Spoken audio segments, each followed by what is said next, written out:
Join our knowledgeable hosts as they dive into the captivating universe of comic books, movies, TV shows, and pop culture. Get ready for vibrant discussions and a shared enthusiasm for all things superhero and beyond. A comic podcast straight from the panels. This is Beyond the Capes.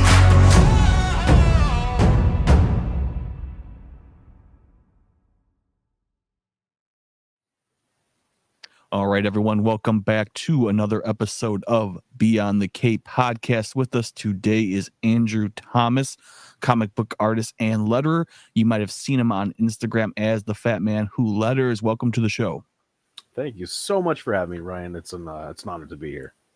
Yes, as we were talking before the show, having you on, I finally have completed my comic book. I've had an editor, writer, artist, and now I can finally have a letterer on. So this is exciting. As we like to ask every creator when they come on the show, of all the things you could have done, graphic design, marketing, and all that, how did you fall into the same trap as the rest of us and decide comic books was the way to go? Oh man, you know what? I think it all started on a sunny day in a small town in Portugal, where my family's from.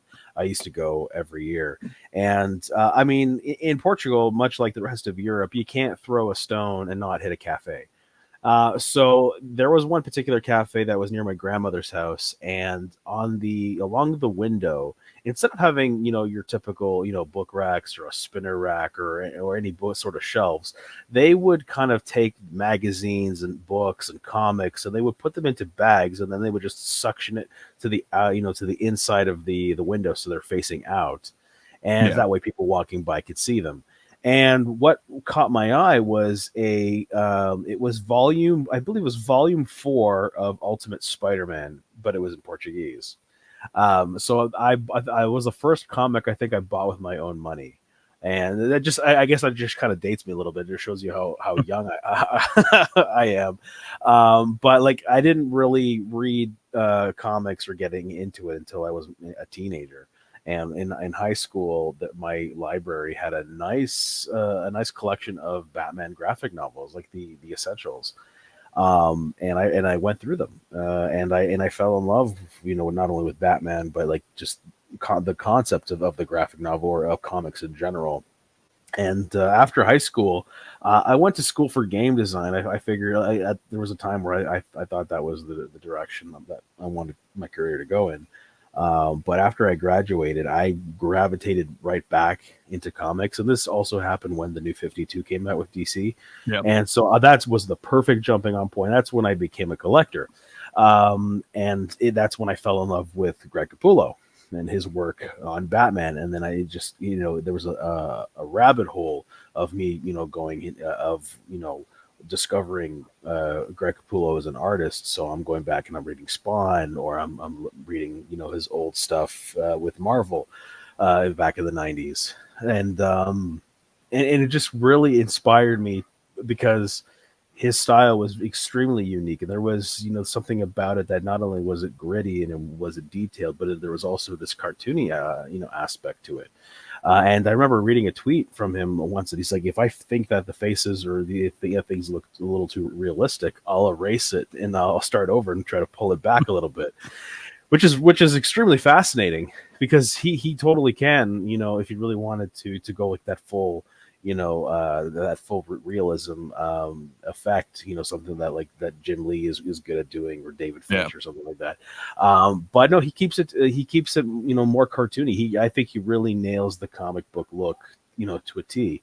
And it was, and I really started, paying attention, and I would, every time there would be, penciled pages that I could find on Google from Capullo, like I'll download those and I'll like kind of look at the way he's drawing, how his pencil strokes and stuff like that, which it made me extremely thrilled to when I discovered that they released the unwrapped version of Court of Owls, when it was just all pencils. I'm like, this book was made for me. you know. So it was fantastic. And then but as I continued this journey, I was kind of, discovering that I was also being pulled into more of the abstract, arts and stuff that was outside of the norm. Like one of my all-time favorite comic series is Chew from Image, Okay, and yeah. which made me fall in love with Rob Guillory and his art, and he taught me, just by reading his stuff, that it's okay to break all sorts of rules, like conventional rules, when it comes to to drawing. He if you I guess for those who may not be familiar with Rob Guillory's art, is like he also has a very cartoony style, but also has an element of grit to it. And not only that, but like scales and proportions are completely out the window. Like it's just like everything is done, looks like freehand, and it works. And he made it that style all his own. And Scotty Young is another one of my influences, because I just love the way I just love the way he does cartoons. And he's a true cartoonist through and through, right? So it's just looking at these different art styles and just how vast and different they are. But it's extremely fascinating to me how comics that as a medium kind of like pushes the boundaries, pushes there is no bounds or there's no limit to what you can do in comics. And it's just so fascinating just to see what everyone, the stories people want to tell, or their style, like how they express themselves. So it's absolutely, it's been a journey to take that all in, but then try to find my own style. And how do I take a bits of Capullo, or bits of Rob Guillory, bits of Scotty, and try to blend it together? How to what do I like from these artists the most, and that could influence how I want to draw and how I want to how I want to express myself. No, definitely. The New 52. I always tell everyone that was my turning back to comics point. Chicago just finally got C2E2 after they took Wizard away from us, and I was like, comic books, they're never going to be good again. And I was like, all right. Someone's like, Blackest Night. I'm like, all right. I mean, I've heard the saying. I've heard Green Lantern say it. I was like, I'll give it a try. And yeah, that just catapulted me back in. Like, I know we got rid of all the DC timeline and now we're bringing it back, but that was a pivotal moment. That just drew everything in, which was crazy. Now, obviously, you said you were intending for game design, so artistic wise and art design, that was kind of early on for you. You had a lot of kind of interest in drawing, or I definitely. Oh, for sure. I was drawing since as long as I can remember, and I had aspirations as a kid to be an animator for Disney. So like that was just one thing. I wanted to draw cartoons, and I wanted to draw. Like I knew at some form or another, I wanted to be able to put pencil to paper and make magic. And it kind of developed. It was a weird spot for me between high school and college, just like really trying to figure out. Like I took a couple of years off. I worked in security, in the meantime, trying to figure out what the hell I wanted to do. And I'm like, game design. And I found a program that I thought was pretty cool. And they taught, animation. They taught graphic design, audio engineering, programming. The whole nine yards. Like the idea is just like when you graduate, you should be able to make a game of your own.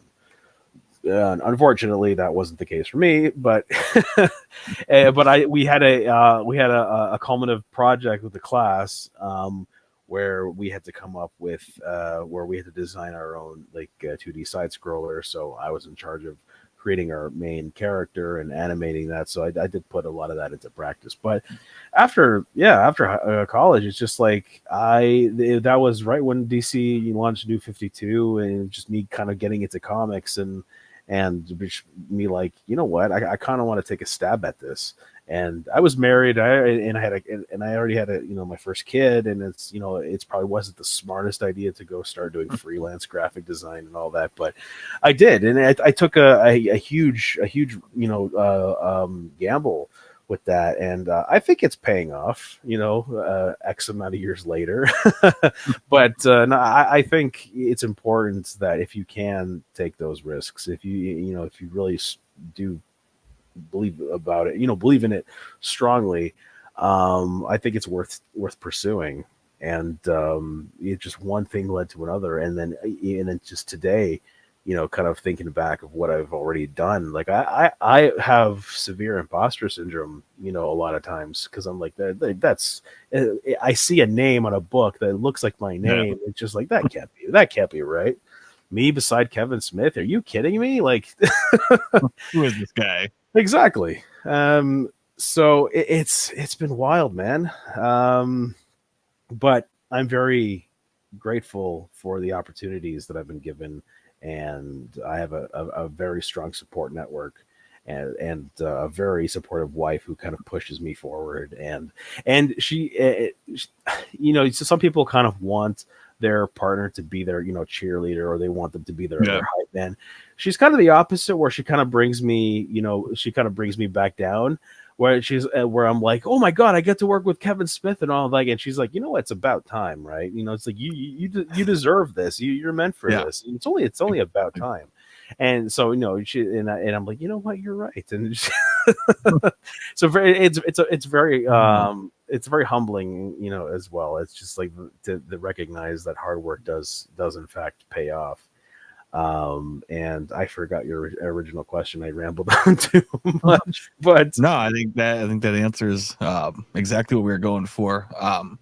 And I think if everyone goes to your Instagram, like, you can see, and that's how I think I first kind of came across your work, was your comic book covers, which covers is something so striking. Like, no, as soon as you walk through the rack, you may never know who the artist is, but when that cover like hits you, especially on New Comic Book Day, oh yeah, I have bought multiple covers of a book that I have no right buying multiple covers of, because I just can't put it down. Like, I know it's going to be the same story, but the cover is just so beautiful, and that's great. But how does one kind of do that and then also find themselves doing lettering, which is so critical? It is. I mean, it all stems from the fact that after I've decided that I wanted to work in comics, I wanted to create my own. I definitely wanted to go right into the realm of creating my own IP. To work on my own indie comic. A lot of people would kind of just like, oh, I'm going to work so I can work. I want to, work hard so I can go work at Marvel, DC, that kind of thing. I wanted, but for me, I wanted something to call my own. Like, I wanted to like my own comic book with my own name on it. Something, that people may or may not remember, years to come, but just like something that's all my own. And I managed to work on a indie series for the last 10 years, coming up next year, called Oric of the Great White North, and it's a Canadian superhero that I write, or I work on with my writing partner Davis Dewsbury, who lives up north in Timmins, Ontario, and Sharon Gauthier is our colorist, who lives all the way out in Quebec. And our editor Josh lives out in Calgary, so we're spread out all around the country. But but we've met through the love of comics, and we've been working together ever since. And it's been a really fun endeavor so far, because it's learning how to. Putting out your own comic is not just about how to write it and how to draw it, but it's also how to letter it, how to edit it, how to print it. Now you're looking at how to set it up for printing, what paper stocks to use. That there's just so much that goes into it that people don't realize. And so lettering, was part of it. I remember talking to a shop owner about the idea of creating my own comic, and how do you get something like that on the shelves of a comic book store. And I remember, and he gave me probably the best piece of advice I had in terms of lettering. He says, like, what, you make sure if you're going to work on a comic, make sure that you work on the lettering too, and make sure that it looks, work on the craft of lettering, because you could have the best piece of art, that everyone has ever seen in their lives, but if the lettering is dog shit, then it's going to take the reader completely out of the experience. It has to the lettering has to complement the art, and so and I took that to heart, so I learned through like Comic Craft and Blambot, just how to properly letter. And when it came time to do it on my own comic, I wanted to put my best foot forward. Of course, naturally, as the years go by, I'm only going to get better at it. But I think for an indie comic, I think it was definitely up to snuff. It was, I've seen some indie comics with horrendous lettering and all that, but I definitely wanted to make sure that I was doing it right from the get go, and that led me to a Canadian publisher called Chapter House at the time, and their flagship title was Captain Canuck. And that's especially if you're a Canadian comic book fan, you're going to be more than familiar with Captain Canuck. Especially because it's I would say it's more obscure in the American market and all that, but it's, from time to time people will come across it. It's like, oh hey, look at that, it's just a ripoff of Captain America, but it's not. it's its own thing. Anyway, I digress. So I was approached by one of the editors at Chapter House, and they're like, hey, you work on Orc of the Great White North, right? I'm like, yeah. It's like, oh yeah, we were talking to Davis, my writer, and we were looking for a letterer, and he brought your name forward. He's like, he lettered Andrew lettered our book. And they're like, hey, well, do you have a portfolio that you can show us? I'm like, well, yeah, I can show you the book that we did. And so I sent it to them, and a couple days later, they're like, oh, great. Here's we need, this next issue of Captain Canuck lettered in 2 days. And so like I had to learn the style guide, and I had to kind of look back and what's been done. And I actually I'm like, oh my God, it's like trial by fire.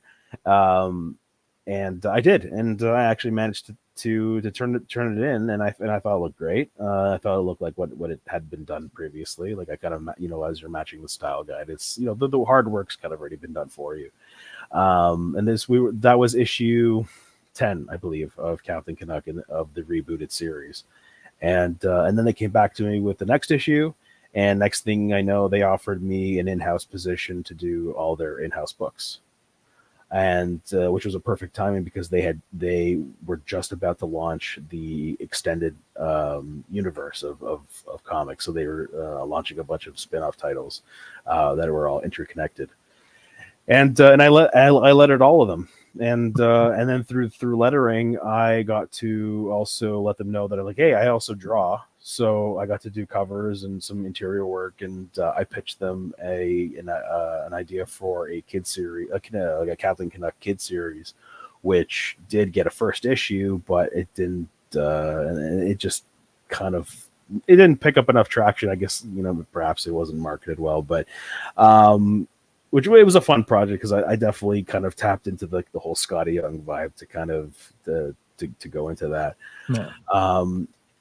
But with all those lettering credits under my belt, and then word of mouth starts happening, and I'm getting an email from another publisher. It's like, hey, so and so, I recommended you as letterer. Do you want to work for, or do you want to do this comic? And it was another Canadian-based publisher called Joe Books, and they offered me 2 projects. They offered me a book called Rift World Legends, which was a spin-off of a web series that apparently won some Canadian media awards. And they also, surprisingly enough, they had the license to Disney Princess, so which was a series of comic strips. And they're like, hey, do you want to do some Disney Princess? And I'm like, of course I want to do Disney Princess. Yeah.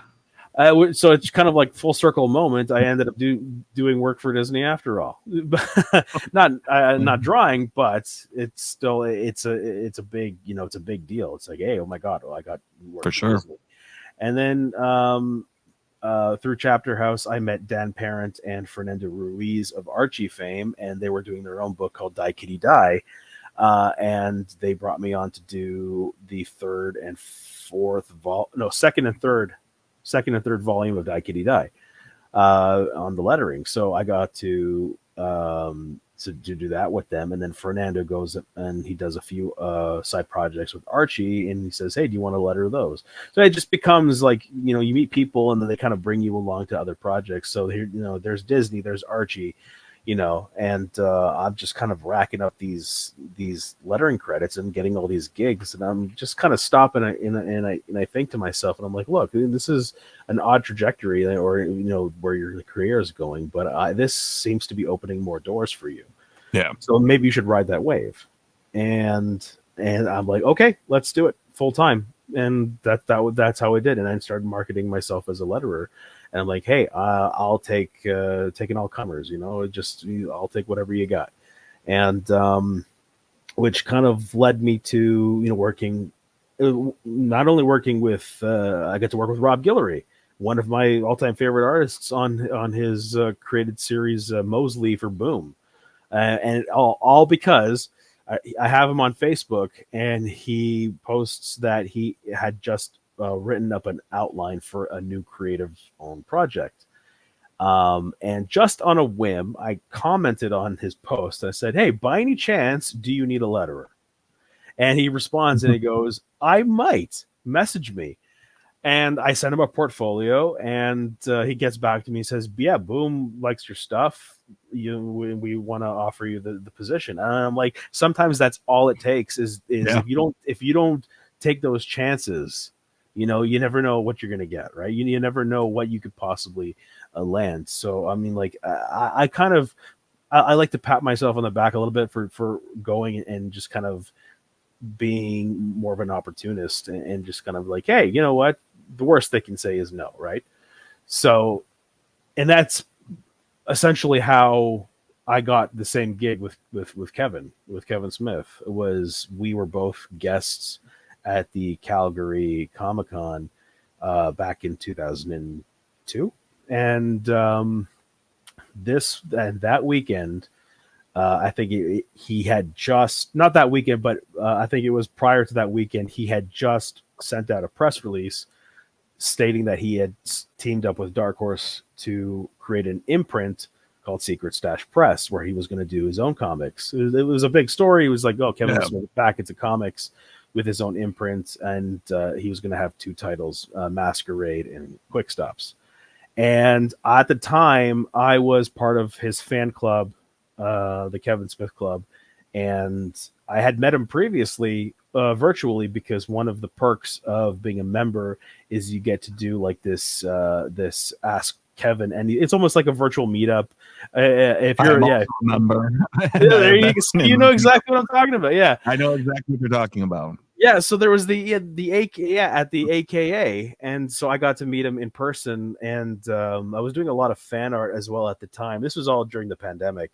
That's when I really took a deep dive into the world of Kevin Smith. I knew him, and I was a fan of his because of Fat Man on Batman, not because of Kevin, but because he interviewed like Greg Capullo, Scott Snyder.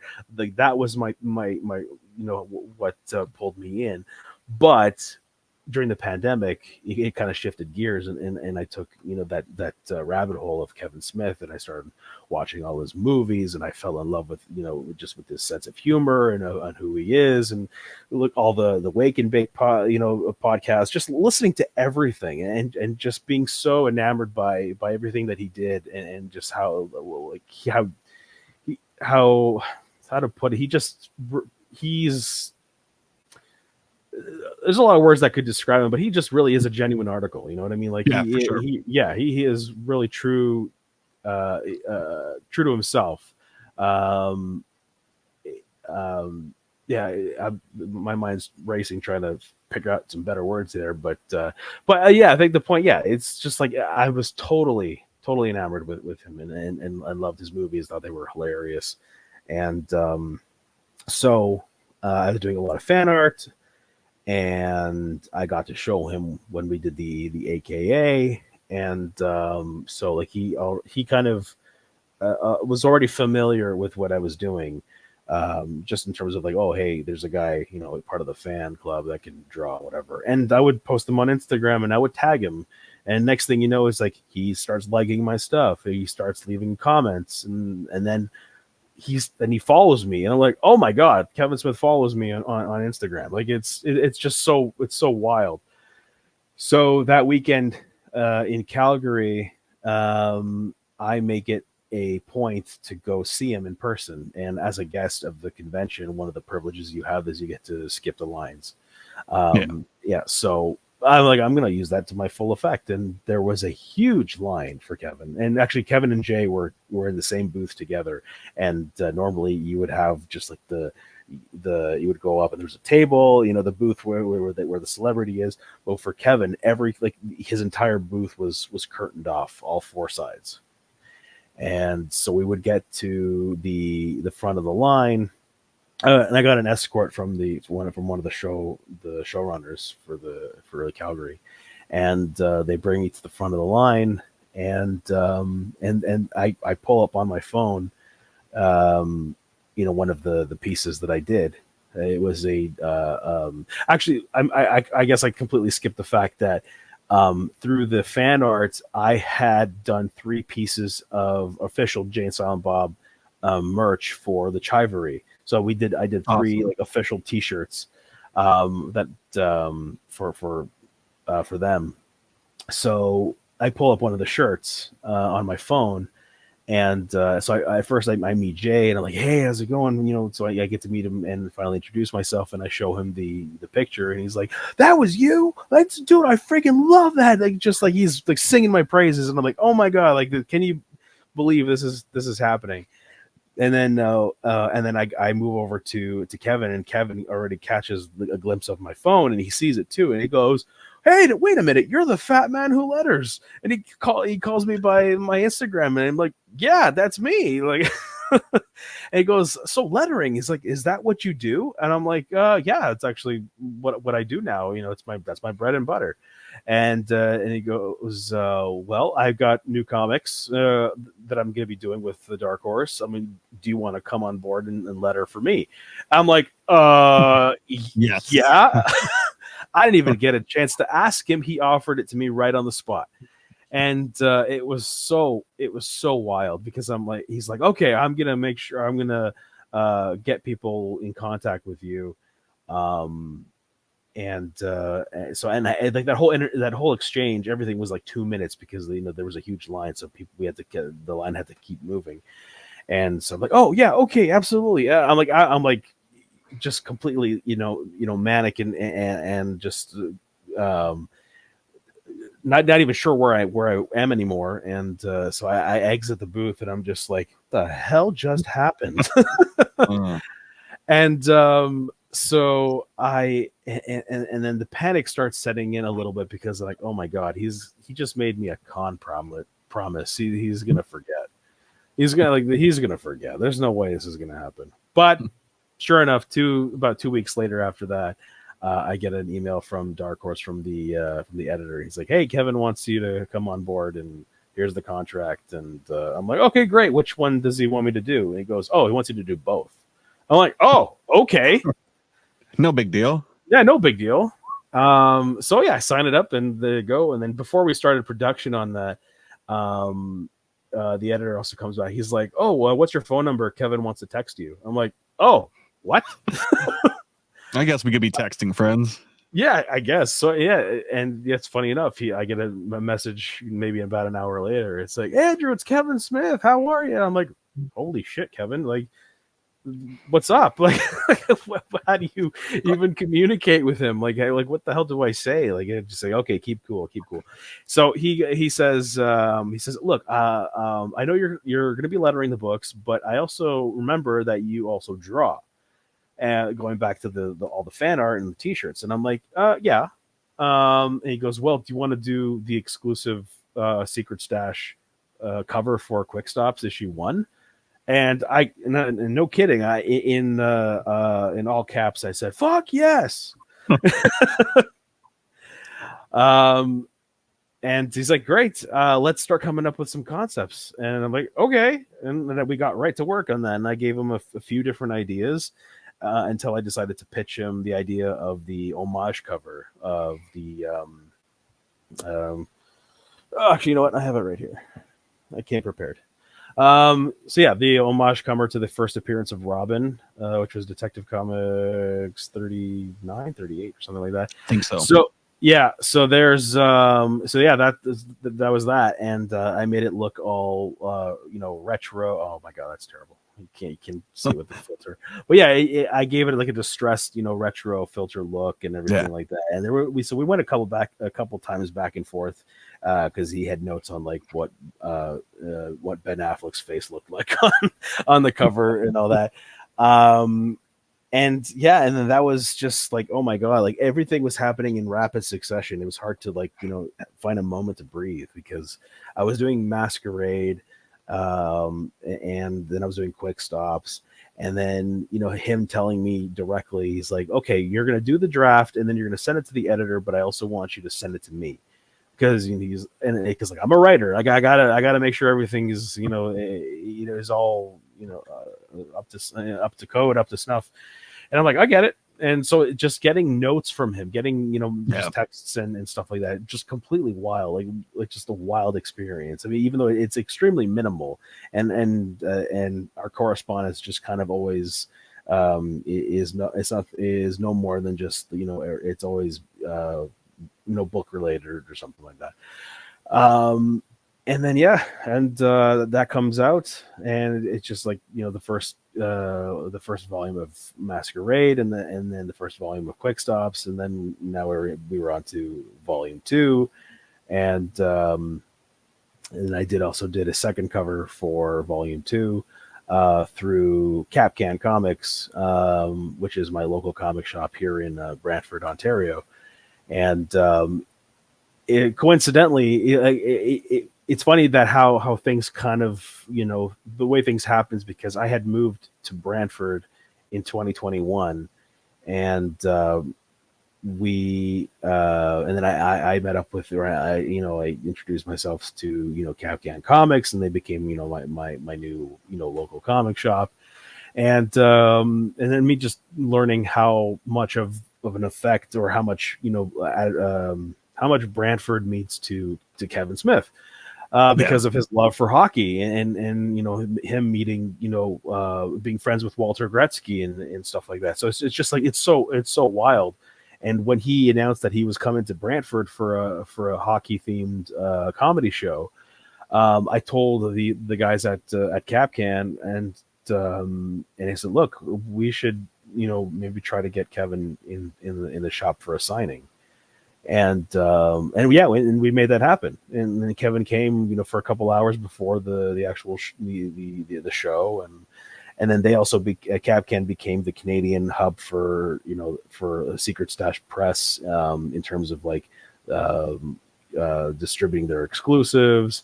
And they have Kevin has a comics club where it's like a subscription service where you get every single one of the Secret Stash Press books. And for a time, it was only available in the U.S. So I pitched the idea to Capcan. It's like, why don't you guys be the hub for Canada, for the Canadian residents who wanna get in on this. They loved it. Kevin loved it. So it was just perfect. And he came up, and he was absolutely thrilled with the fellas, and he's like, oh, I'll be back. So. It's it's just wild, just kind of telling, just kind of recounting these stories, and just like, this, and just reminding myself, like, that happened. And a lot of it, was kind of like, I don't want to take credit for it, but I mean, it's like, if I didn't, make these suggestions, or if I don't, me being the opportunist that I am, it's like, if this doesn't happen, who knows what, where you would have been. Yeah, exactly. Yeah. What would happen if I didn't make these choices, right? So, just absolutely, it's just absolutely wild. Yeah, no, a lot of people have asked me, because we've only been doing this podcast for like a year, and I think some people have gone through the list, like, oh, you had Colin Bunn on the show. I said, Yeah, I sent him an email and I pretty much said, like, I know you're not going to read this, and this is probably a no, but if you want to come on the show, I'm a very big fan of what you've done with Godzilla and everything. And right after C2E2, he's like, yeah, I was just going through my email. Sure, I'll come on. I was like, oh my God, this is amazing. Speaking of Kevin Smith, and when you said he was authentic, I can vouch for this as well. Because at that very same C2E2, I paid for the duo picture with him and Jay. If anyone's ever gotten a celebrity photo, you know that those people in there are like cattle herders. Just stand, picture, get out. Kevin Smith he just wasn't even listening to him. And I know specifically they were not happy because we came up, I was wearing my, besides our Beyond the Cape logo, which everyone is seeing with the superhero, we have a Batman the Animated Series inspired one with the headshot and the white eye. And he's hugging everyone. He goes in to go for a hug. And then he holds me by my shoulders, like looks back. And he's like, wait a second. He's like, this shirt is fucking awesome. He's like, Jay, stop what you're doing. Look at this fucking shirt. And then I get like another hug. He's like, that shirt's so amazing. And as we're taking the picture, everything goes good. And then as the lady's like, all right, you can leave now. He's like, no. He's like, listen, this shirt is really cool. This is so awesome. And he just didn't care. And you could tell he really loves like the fans. He's 100% in for it to have that experience. Yeah, for sure. The other thing that we'll touch on too, that you said, for anyone that is heard everything we just said and still wants to be like, oh, lettering doesn't really make the book. You read Batman or Spawn in Times New Roman and you replace everything. You let me know how great that book is still. Yeah. You'll see how far you can get into it. Yeah. Different book, you're gonna be like, this is terrible. I guarantee you will put that up. Batman will not be scary with just wham in like 12-point font, double spaced, plain block letters. Clip art from like Microsoft Word. Yeah. You are not gonna enjoy that book. No, font matters. These choices matter. I mean, a lot of these decisions, are carefully considered, and when coming up with a style guide for a book, and it all depends on like what the kind of story, the genre it is, and then once you see like what the art looks like, you kind of want to match it and stuff like that. So I've had to take some, I've had some really fun opportunities to kind of do something really wild and different, and for different projects where, for example, there's a book that I do was very popular too. Dead Romans for Image, and it was crazy popular. The first print, the first issue, went into second printing. Even the hardcover, collected the trade paperback, or the hardcover collection went into a second printing. Like that's how popular it was. And so the artist Nick Marinkovich, he has this extremely stylized, very abstract, but a lot of heavy blacks, and it's just phenomenal art. And we wanted to do something that kind of really matched it, so we did these more like inorganic, or organic, I should say, like kind of looking balloons, less uniform looking, but it's also kind of like I got a grit to it, it's got a little bit of got a burn to it, so just kind of really playing with the trying to make it look like it's part of the art as well. So it's just getting to play with that, just getting to really, pull on those, exercise those creative muscles. And then you just, when you put it all together, it's something really to be proud of. So yeah, absolutely. It's like a lot goes into it. Like, the typefaces that you choose matter, and the colors the palettes that you use for like sound effects that have to complement the color style or the color theory of the art itself too. So it's just like it's as very much an art form that as is penciling or inking or coloring and stuff like that. we're all part of this one team, and everyone's doing their best. Doing what they do best in each department and stuff, and then in the end, you got one nice amazing looking book, and the whole team that should be proud of it. Definitely. Now, the one reason we are here coming up soon is you are going to be part of the first annual Chronicon. Oh yeah. Did you know that ahead of time that he was going to have you kind of set you up at the table and you were going to be?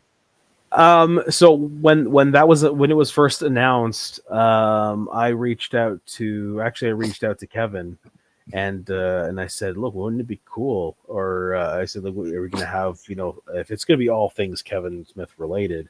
I'm like, then I think we should have a Secret Stash Press, section, represented for the comics. And he's like, you're absolutely right. And I'm like, well, I'll come down. Like, I'll volunteer. I'll come on down and all that. And he goes, absolutely. And so it was still a while before any decisions were made or any like the scheduling. It was still early in the scheduling days, but I ended up getting an email from the fellas who are helping Kevin run the show, and they're like, yeah, Kevin says he wants you to come on down, and we're gonna hook you up with the booth and all that stuff, and we're gonna we're gonna bill you as a guest and for part of Secret Stash Press. And I'm like, awesome. Like, and like, I'm excited and nervous at the same time because it's my first US show, so like I'm really excited to come on down, and even as even as today I was doing a lot of prep work and planning out what I'm taking and what's what I'm gonna have, and so it's a whole different ball game too, especially when you're doing a show in another country, because like I've had lots of experience doing conventions in Canada, but going over the border and all that stuff, you have to kind of I have to think about what I'm gonna do, and just like, so when you travel, the con setup is a little different. But so lots of planning happening right now for Chronicon. But oh yeah, absolutely excited to be part of that and see, and not only just because first and foremost, I'm a fan, right? So it's just like getting to see all these people, in one spot, go into the shows, go into Fat Man Beyond or Hollywood Babylon, just because I'm a fan too. So it's going to be absolutely wild. For sure. Now, have you been to Chicago or kind of before? No, I've this will be my first time in Chicago, and I haven't been to the U.S. since I was a kid. So this is going to also be it's also going to be a fun experience just traveling to the U.S. on my own. Because the last time I went, I was with parents, and we were visiting relatives, and I have relatives in Massachusetts. So yeah, this is gonna be a first. I'm gonna call it a first because it's been a long time since that I can even remember. But I'm looking forward. Like, I'm going to come in a little bit early. I really want to see this. I really want to go kind of explore the city a little bit, and then just kind of taking the sights. I really want to go get some pizza in Chicago. So yeah, I'm looking forward to kind of taking in the sights. Well, if there's any advice we can give you, don't ever ask anyone in Chicago what the best pizza place is, because that will start quite the riot. I've heard the same thing in New York too. So yep, don't do it. Just if you see a pizza and it looks like it's relatively good, just stop and get the slice, because I can tell you, anyone listening to this right now that is from Chicago will probably be in the comments, and I'll tell you, gotta come here, and there. Everyone listening, we all know Pequod's is the best, so we're not even going to debate it. Oh boy. But yeah, we'll be excited to see you there. So this is the first annual. if this was going to be kind of back to back, do you see yourself like this would be like kind of one of those annual cons that you would love to be a part of as it progresses forward? Oh yeah, absolutely. I think as long as they're willing to have me there, then I will absolutely love to attend. And I'm sure that as the years go on, we'll have more more books from Secret Stash Press that we'll be able to promote, and there's always something new. I do know that Volume 3 is in the works. Like I don't know when that's going to happen. But I know directly from him. It's not really much of a secret, but that he is planning to do Volume 3 of Quick Stops. And I think he wants to do a Volume 2 of Masquerade. For sure. And which I mean, like the first one was kind of in 2 volumes already, but I'm like, he wants to do a follow-up story to Masquerade. And for Volume 3 of Quick Stops, he wants to do he wants to go back to the Volume 1 format, like the anthology, where every issue was a different story. So there's stuff to look forward to on the horizon. I know he's going to be busy. Well, not only is he doing promotion. Well, actually, the 4:30 movie just came out recently. Yeah. Which there are unfortunately no screenings in Canada whatsoever, which is kind of it's a bummer for me. But he's not doing the road show because, as I understand it, he's going to go right back into filming the next Jay and Silent Bob movie this fall. So, yeah, so he's going to be a busy guy, and I don't know what that means for us in the comic world. But I'm hoping it's sooner rather than later. Exactly. But yeah, no, we're very proud of the team. Not only for Masquerade but for Quick Stops, and I've gotten to know Ahmad Rafat very well over the course of our working together on the second volume. But getting to know Jeremy Simser, like holy crap, that guy is amazing. He did the first issue of Volume 1 of Quick Stops, and I really wasn't familiar all too well with his work before then, but then just kind of like going into a deep dive of him, and the guy does storyboards for Marvel and stuff. Like he worked on Deadpool and Wolverine. I'm just like, oh my god, like dude, this is so cool. Awesome. So he's posting his storyboards on Instagram. I'm just like it's so cool. It's one of my favorite movies this year, and it's just a lot of that. He had a hand in like how things were set up, storyboard wise, and I'm just like that is so cool. And yeah, I'm trying to think of Nate Gonzalez, the Dark Knight Returns, absolutely fantastic guy.